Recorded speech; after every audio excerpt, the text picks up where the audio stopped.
शुभ संध्या, सादर नमस्कार। एक बार फिर से हम आप सबके बीच में उपस्थित बानी खेती गृहस्थी के कार्यक्रम के लेके। जे भी सम्मानित जनता है सुंदर और विहंगम दृश्य के देख रहल बा, वो सभी सम्मानित जनता से चाहब हमारा लाइव में जुड़े के प्रयास करी जाए। 25 तारीख के जैसे ही रोहिणी नक्षत्र चढ़ल ह, रोहिणी नक्षत्र चढ़ला के बाद में किसान बंधु अपना बियड़ में पानी छोड़े चालू कर दिले बाणा। रवा सब वीडियो में देख सकतनी सभे कि हे एगो लंबा चौड़ा टोपरी बिया, टोपरी में लबालब पानी भर चुकल बा। कहे वाला पुरनिया ई कह के गइल बा कि आगे के खेती आगे आगे, पाछे के खेती भागे जोगे। तो रवा सब वीडियो में देख सकतनी सभे कि रोहिणी नक्षत्र में बिया बाल परे के तैयारी चल रहा बा किसान बंधु लोग के द्वारा।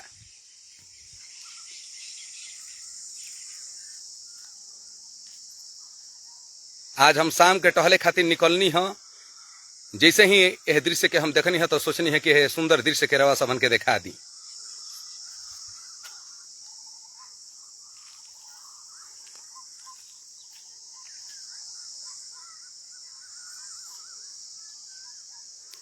हम रवा सबन के इंतजार में बानी।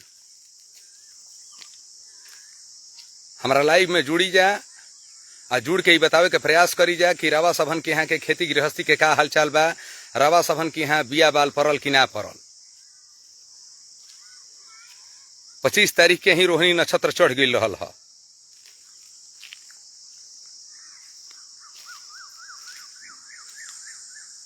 धान के खेती करे वाला जे भी किसान बंधु होला उ फरहरिये जौन बा तौन खेत के जोत देला। अभी जन है रवा सबन खेत देख रहल बानी सभे, एकरा में लबालब पानी भर चुकल बा।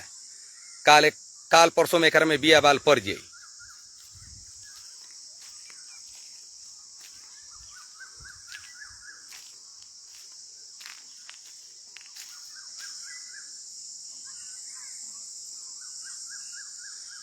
जैसे ही खेत में बिया बाल पड़ जाई, ठीक 1 महीना के अंदर एकरा में बिया बाल तैयार हो जाई और मानसून भी अपन दस्तक दे दी। जैसे ही मानसून दस्तक दे दी तो किसान फरहरी अपन खेत जोत के ठीक रखले बाणन। जैसे ही बारिश हुई मात्र 1 चास क के खेत के हेंगा दिहन, हेंगा दिहला के बाद में रोपनी चालू क दिहन। रवि कुमार पांडे जी जुड़ चुकल बानी, बहुत बहुत धन्यवाद।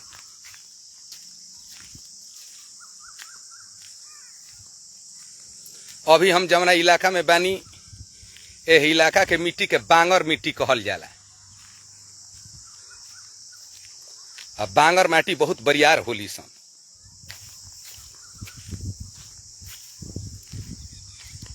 एह कुल माटी पर के धान बिगहा में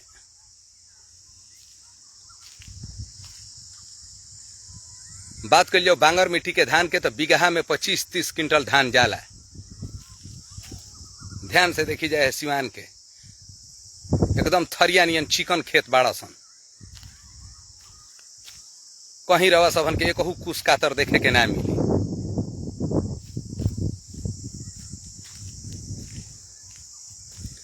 हे लंबा चौड़ा टोपरी में जौन बा पानी छूट रहल बा, ई बियड़ वाला खेत ह।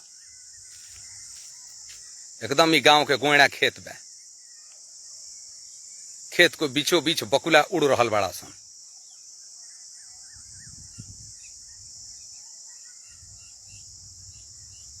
तो ई गांव के सुहानी शाम ह।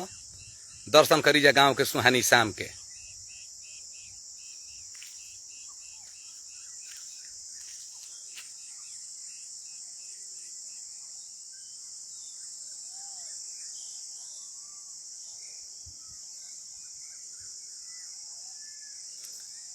एह बियड़ में बहुत प्रकार के धान के बिया डालल जाई।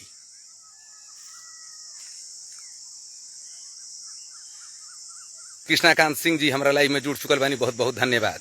कृष्णाकांत सिंह जी हमरा कहीं बतावे के प्रयास करी कि वो सबन के यहाँ बिया बाल परे चालू हो गई कि ना। एह बियड़ वाला खेत में सोनाचूर के भी बिया डलाई, गोविंद भोग के भी बिया डलाई, मिनिया के भी बिया डलाई, मंसूरिया के भी बिया डलाई।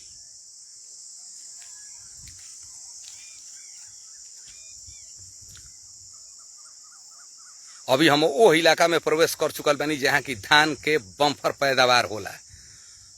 बक्सर क्षेत्र के धान के कटोरा भी कहल जाला। तो अभी हम वही क्षेत्र में आइल बानी। ई क्षेत्र धान के कटोरा है।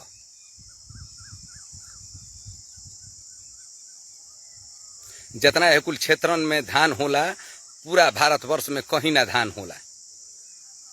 एजा 1 बीघा में 25 से 30 क्विंटल धान होला।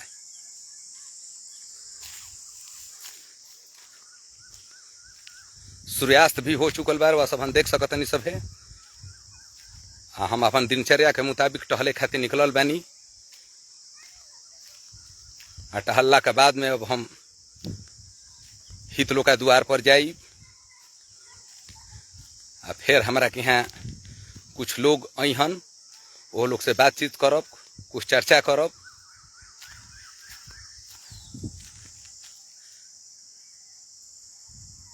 चर्चा के पश्चात में 9 बजे के करीब में बीजे भाव करब।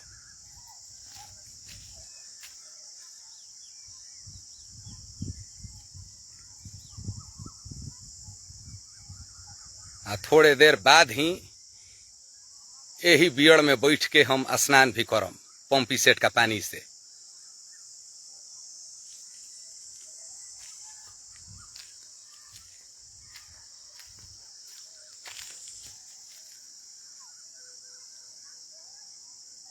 तो जे भी गांव छोड़ के बक्सर में रहे वाला किसान बंधु बा, वो सभी किसान बंधु से हम आग्रह करब कि अब खेती बाड़ी के सीजन नजदीक आ रहल बा।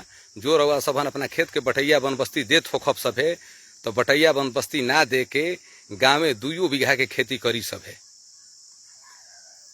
ई ना कि मैं खेत बटैया बनबस्ती मत दे देव सभे। मनसायन खातिर गाँव में 1-2 बीघा के भी खेती कईल बहुत जरूरी बा। 1-2 बीघा खेत के रवा सबन खेती करे चालू कर देव सभे, तो चाउर गहूं किने के ना पड़ी। मुन्ना जी हमारा लाइफ में जुड़ चुकल बानी, बहुत बहुत धन्यवाद मुन्ना जी।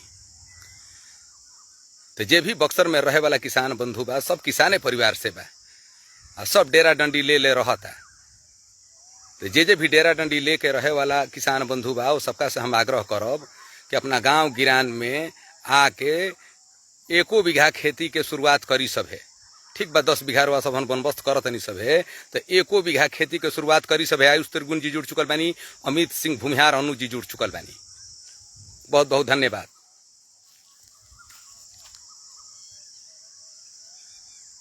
सारा खेत हमनी के बर बनबस्त क के आ जाके फिर हमनी के ठोंगा में चाउर किने लागत नहीं जाए। तो ऐसा काम नहीं करे के काम। 1 बीघा के भी खेती करब सभे, तो कम से कम 20-25 क्विंटल धान हुई, 10 क्विंटल गेहूं हुई, घर के जौन बात अपन चावल रही। आ खेती करहूं के होखे तो सोना चूर धान के बिया डाली सभे। जो खेती करे के इच्छा भी होखे तो 10 काठा 1 बीघा और सोना चूर के खेती करी सभे। सोना चूर के खेती करब सभे तो रवा सबन के यहाँ जौन बात सोना चूर चाउर हो जाई।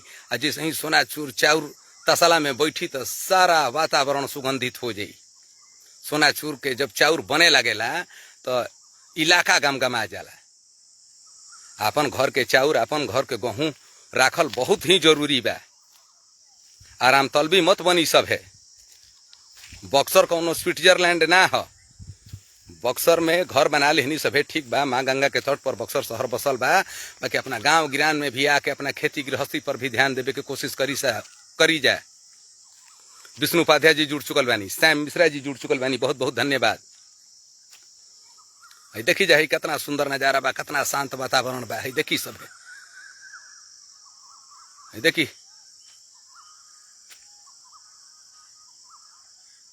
देखी जा सूर्यास्त हो चुकल बा।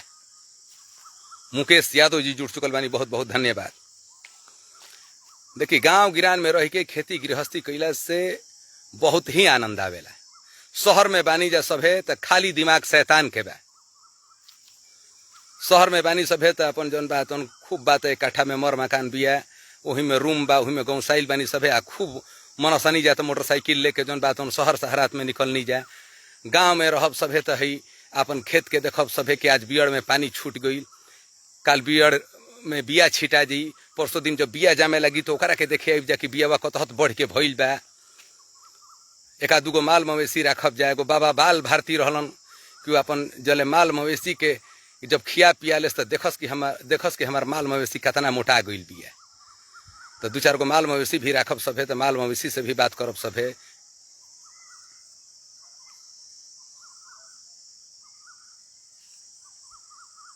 महसूस करी जा गाँव के वातावरण के कितना सुंदर चिड़िया चहचहा रहल बिया। तो कुछ यही ढंग के काम करी जाए, न तो आवे वाला समय में बहुत ही परेशानी हुई। जौने 1 बीघा 2 बीघा 5 कट्ठा 10 कट्ठा धरती बा ओकरा के छोड़ी जा मत, बटैया बनबस्ती दिहल बंद करके आके 1 बीघा खेती शुरू करी जाए। 1 बीघा ले अगला साल 2 बीघा करब जाए, 2 बीघा ले 4 बीघा करब जाए, 4 बीघा ले 5 बीघा करब जाए। आई खेत बर बनबस्त क के अरवा सबन बक्सर में विराजमान बानी या कोनो भी शहर में विराजमान बानी सब है, तो ये काम ठीक नहीं खे। खेती के बहाने रवा सबन अपना गाँव घरे आई जाए, तो गाँव घर के भाई बंधु से भी मिलब जाए। जौन भी रवा सबन के पूर्वज के डीह डांगर बा, वह डीह डांगर पर बनल घर बा, ई ओजा पूर्वज लोग के वास होला। जिसे ही रवा सबन के आगमन हुई सारा पूर्वज खुश हो जी हन। रवा सबन के खेती बाड़ी कैल देख के रवा सबन के लइका फैका भी देखी हन कि खेती बाड़ी कैसे कैल जाला।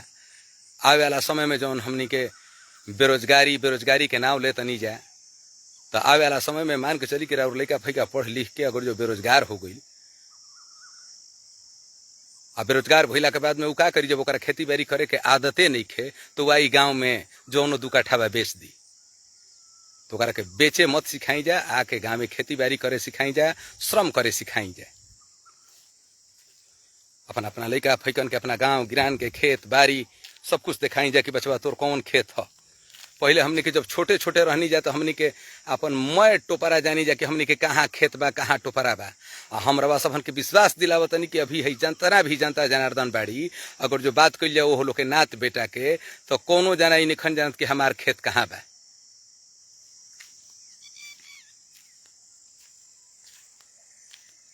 केहू के जानकारी नहीं खे कि हमार खेत कहाँ बा, हमार टोपरा कहाँ बा। तो अपना घर के छोट छोट लइकन के भी बतावे के प्रयास करिए कि देख बचवा, है तोर 2 कट्ठा के कुली है तोर 5 कट्ठा के कुली है तोर 10 कट्ठा के कुली है।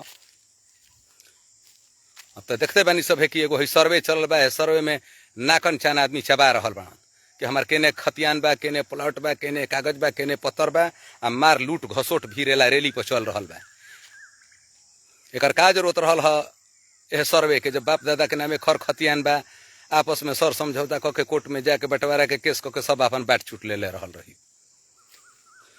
तो खैर छोड़ी जाए, कुल विषय वस्तु पर का बातचीत करे के बा। हमार एह लाइव भावे के मुख्य उद्देश्य इहे बा कि लाइव के माध्यम से हमरा सबन के दिखा रहल बानी गाँव के सुंदर नजारा के। गाँव में सादगी भरा जीवन बा।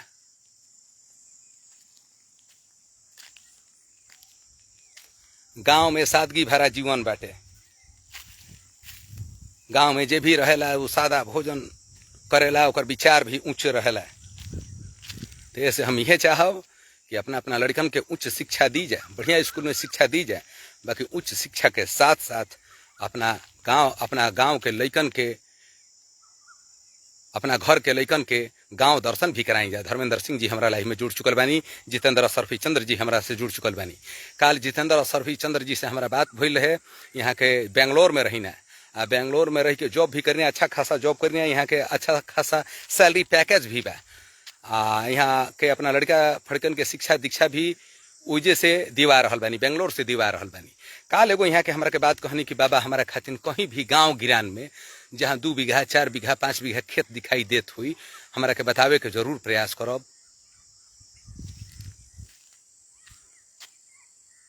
जितेंद्र असरफी चंद जी हमारे कहनी कि गांव गिरान में कहीं 2-4-5 बीघा जगह जमीन लौकी, तो बाबा हमारा के बतावे के जरूर प्रयास करब। तो जितेंद्र असरफी चंद्र जी हमारा लाइव में जुड़ चुकल बानी। जे भी सम्मानित जनता यहाँ के देख रहल बा, तो अगर जो गांव गिरान में कहीं भी खेत बाड़ी बिकाऊ हुई तो यहाँ से संपर्क जरूर रवा सब हम साधब सब है।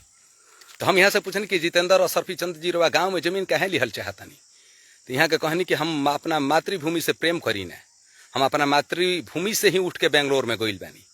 तो हम अपना क्षेत्र में अपना मातृभूमि पर जगह जमीन खरीदल चाहतनी, ऐसे कि ई चल संपत्ति ही एगो अचल संपत्ति होले, एगो चल संपत्ति होले। तो हमारा अचल संपत्ति के बनावे के बा। मंटू पांडे जी हमारा लाइफ में जुड़ चुकल बानी। तो जितेंद्र असरफी चंद्र जी रावा के हम कोटि कोटि धन्यवाद देतनी कि रावा मन में इतना सुंदर विचार बा कि बेंगलोर नियर हाईटेक सिटी में रहला के बावजूद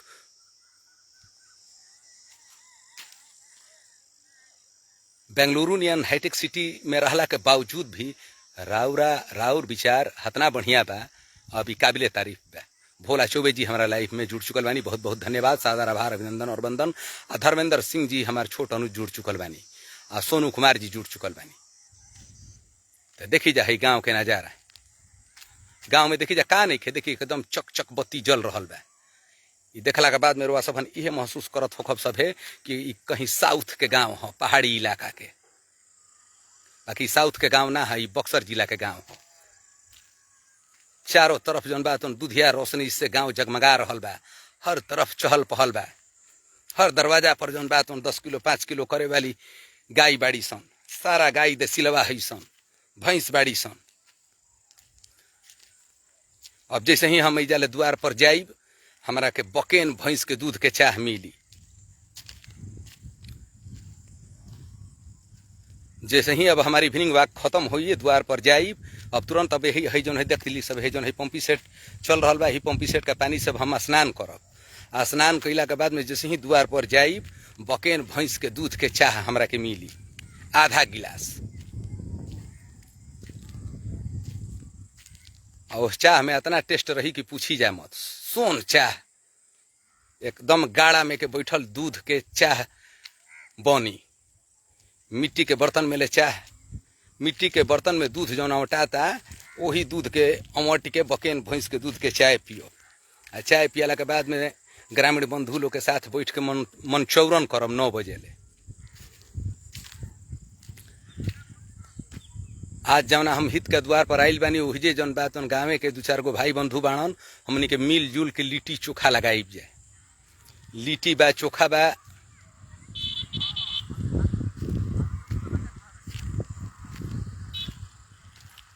आज शाम के प्रसाद के रूप में बा लिट्टी चोखा आ खीर।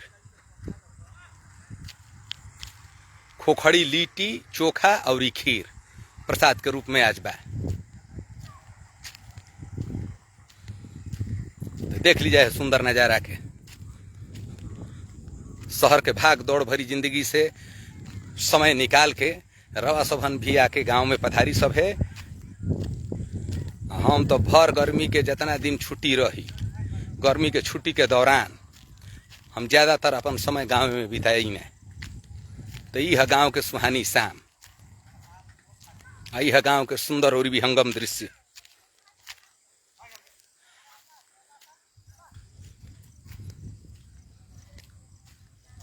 देखी सब हर तरफ चहल पहल के वातावरण बा।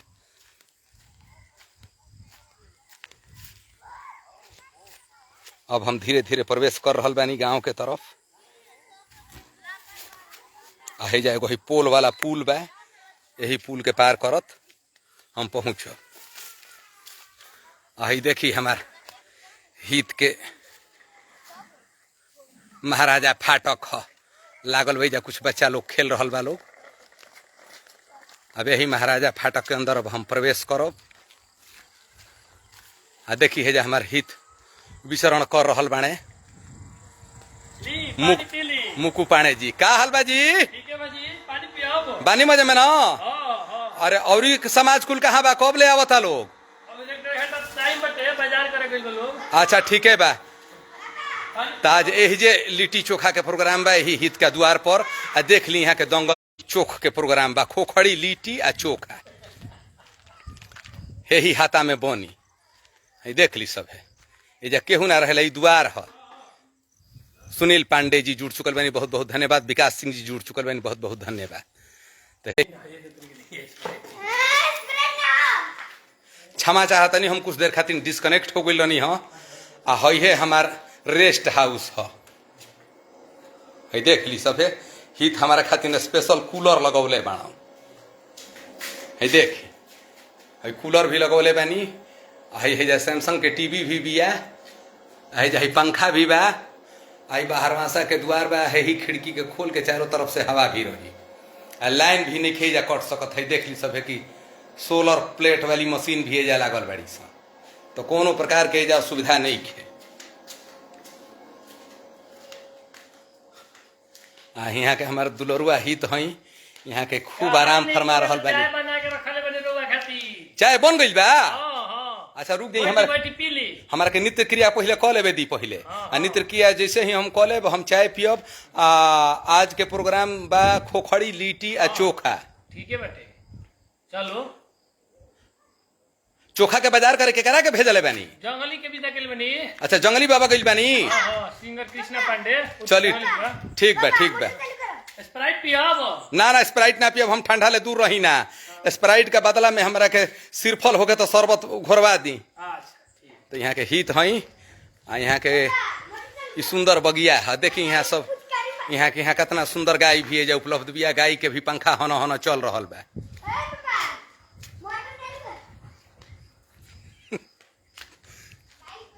तो बहुत बहुत धन्यवाद हमारा लाइव में जुड़े खातिर।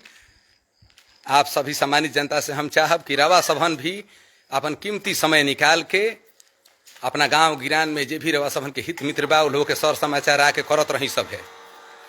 आ जब भी अपना गांव गिरान के हितई में जाई सब है तो मिठाई के फेरा ढेर जन परी सब है। मिठाई के बदला में लंगड़ा दशहरी, मिठाई के बदला में लंगड़ा दशहरी लेके जाई सब है। 5 किलो लंगड़ा ले ली सब है, 5 किलो दशहरी ले ली सब है। आ मुजफ्फरपुर के लीचिया ले ली सब है। एगो गाना चलल रहे कि खियह बालमा हो खियह बालमा, मुजफ्फरपुर के लीचिया खियह बालमा।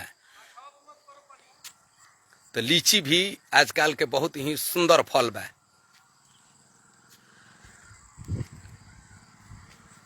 बहुत बहुत धन्यवाद, सादर आभार, अभिनंदन और वंदन, सादर प्रणाम।